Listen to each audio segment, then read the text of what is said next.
Bonsoir à toutes et à tous, bienvenue dans cette émission spéciale où nous allons décortiquer l'un des dossiers politiques les plus sensibles et les plus commentés de l'année 2025 en Côte d'Ivoire, la candidature de Tidjane Thiam à l'élection présidentielle prévue pour octobre prochain.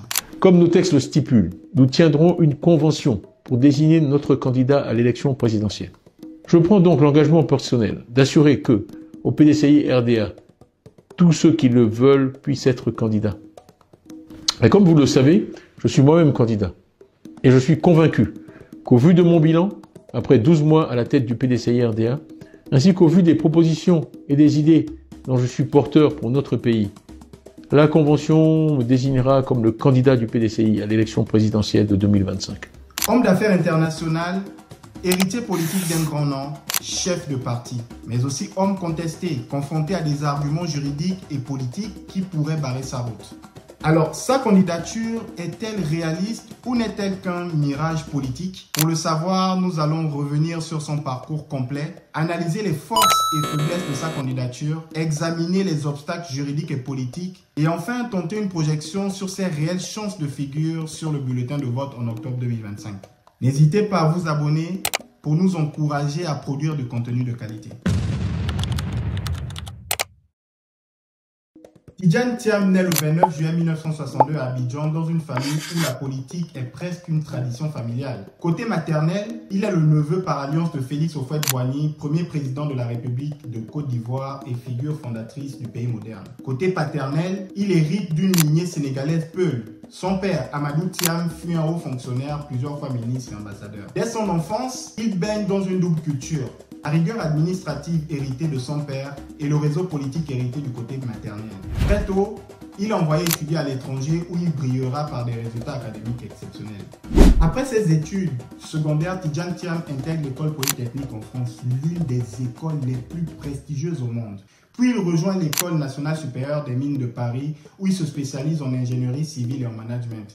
Il poursuit à l'INSEAD, se forgeant une expertise internationale en stratégie, finance et gouvernance. Dans les années 90, il devient consultant chez McKinsey et compagnie, puis s'illustre dans des fonctions stratégiques à haut niveau, avant de revenir en Côte d'Ivoire. En 1998, sous la présidence d'Henri Konan Bédié, il est nommé ministre du Plan et du Développement. Il lance des projets ambitieux, infrastructures routières, développement urbain, modernisation économique. Mais en décembre 1999, un coup d'État militaire mené par le général Robert Gueye met brutalement fin à son expérience gouvernementale. Thiam, considéré comme proche du régime déchu, s'exile à nouveau. Cet épisode est crucial. Son expérience politique ivoirienne reste limitée à 18 mois. Et pour certains de ses opposants, c'est l'argument numéro 1 pour dire « c'est un grand manager, mais ce n'est pas un homme politique de terrain ».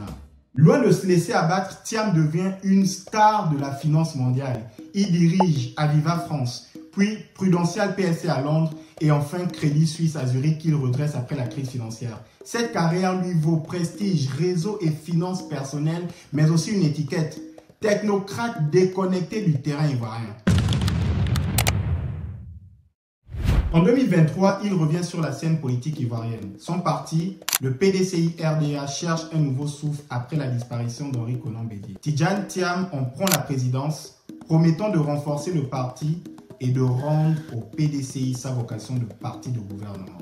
Il séduit la diaspora, les élites urbaines et une partie de la jeunesse qui voit en lui une figure moderne. Mais ce retour réveille aussi les rivalités internes et la méfiance du pouvoir en place. Derrière les ambitions affichées, un dossier complexe. Conditions de résidence, rapport de force politique et implantation locale. Autant de défis à surmonter avant même le jour du vote. Le premier obstacle, la condition de résidence. La constitution ivoirienne exige une résidence continue en Côte d'Ivoire pendant les 5 années précédant l'élection. Pour ses détracteurs, Thiam ne remplit pas cette condition, ayant passé l'essentiel de sa vie professionnelle à l'étranger. Pour ses partisans, la résidence peut être interprétée de manière souple, d'autant qu'il possède un domicile et un enracinement familial en Côte d'Ivoire. Obstacle numéro 2, la méfiance politique.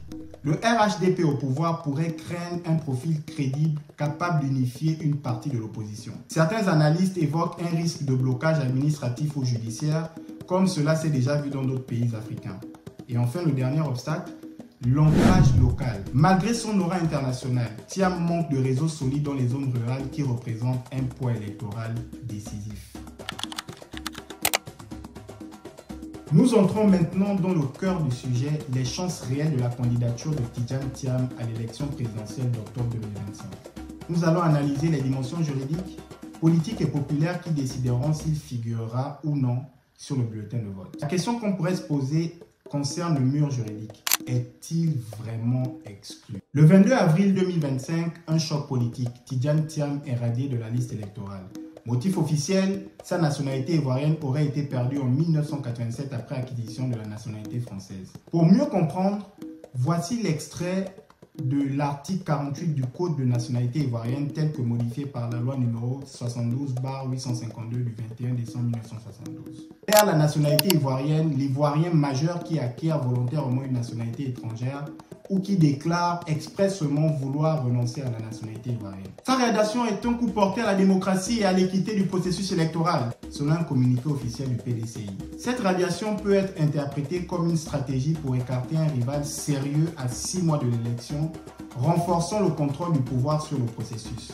Pour ses défenseurs, c'est un coup de force judiciaire car Thiam a renoncé à sa nationalité française en mars 2025.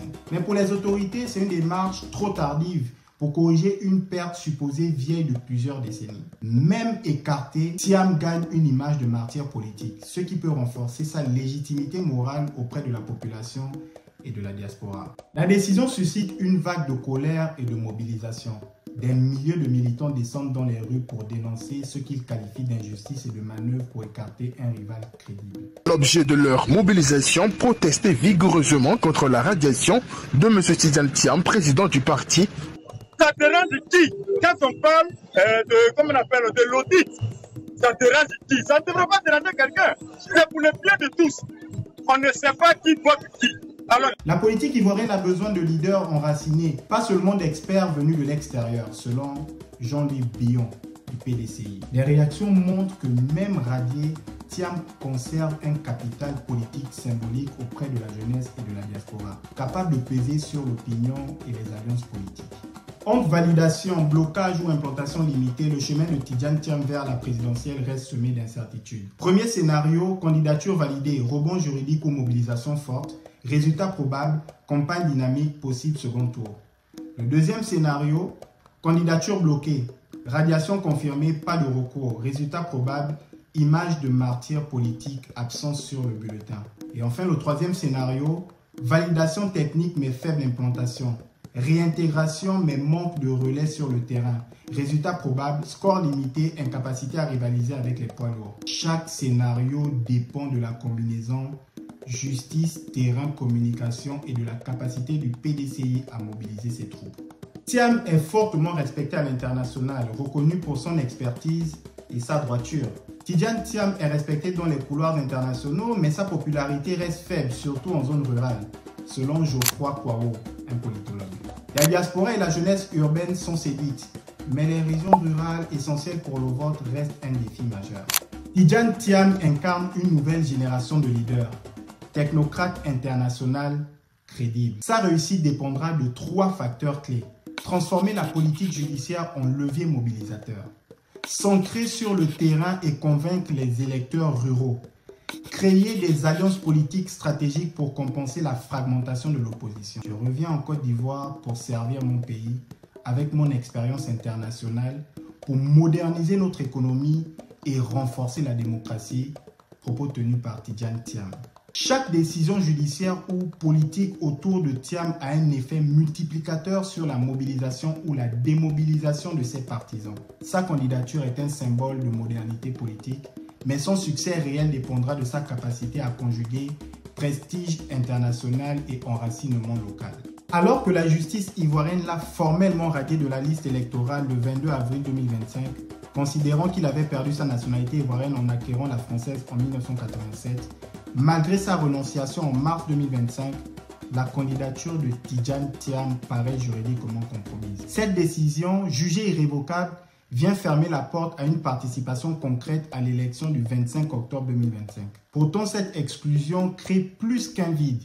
Elle catalyse un récit politique puissant. L'appel de Thiam à la mobilisation et sa saisine du Comité des droits de l'homme des Nations Unies transforme cette radiation en symbole de résistance contre une justice perçue par ses partisans comme instrumentalisée. L'opposition, déjà fragilisée par l'éviction d'autres figures majeures comme Gbagbo, Soro Blegoudé, souffre désormais d'un déficit de leadership concret. Le PDCI reste sans plan B clairement visible, malgré les ambitions déclarées de Jean-Louis Billon. Toutefois, Thiam conserve une forte empreinte morale et symbolique, renforcée par son image de technocrate international face à un système contesté. Avec l'écartement de leaders comme Gbagbo, Soro et Thiam, l'opposition apparaît affaiblie et fragmentée.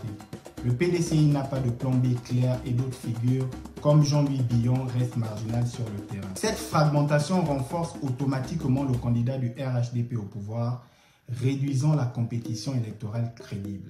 3 enseignements à retenir. Un levier martyr political. L'affaire Thiam dépasse le juridique. Elle cristallise une cause, le combat pour l'équité et les droits civiques.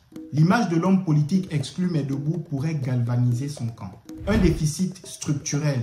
Sans recours interne effectif et face à une opposition fragmentée, Thiam reste hors jeu, sauf retournement exceptionnel du cadre juridique ou international. Et enfin, un enjeu stratégique clé. Sa radiation reconfigure le paysage politique. L'opposition ivoirienne pourrait tirer parti de ce symbole pour refonder une offre politique crédible, mais cela dépendra de sa capacité à se rassembler et à investir des relais locaux, surtout en zone rurale. En définitive, la tentative de disqualification de Tidjane Thiam illustre un moment névralgique de la démocratie ivoirienne. Sur le plan légal, sa radiation ferme la porte à sa candidature, mais sur le plan politique, elle élève un homme à la stature de symbole. Thiam incarne la lutte pour une Côte d'Ivoire moderne, refusant que la compétence internationale soit un frein. S'il s'est transformé cette controverse judiciaire en outil de mobilisation, s'appuyer sur un enracinement local concret et contribuer à un renforcement de l'opposition, alors son nom pourrait bien continuer à peser, même sans être sur le bulletin. Dans le fond, sa candidature est en sursis, mais son impact politique ne l'est peut-être pas. Merci à toutes et à tous d'avoir regardé cette vidéo. À bientôt pour un prochain sujet.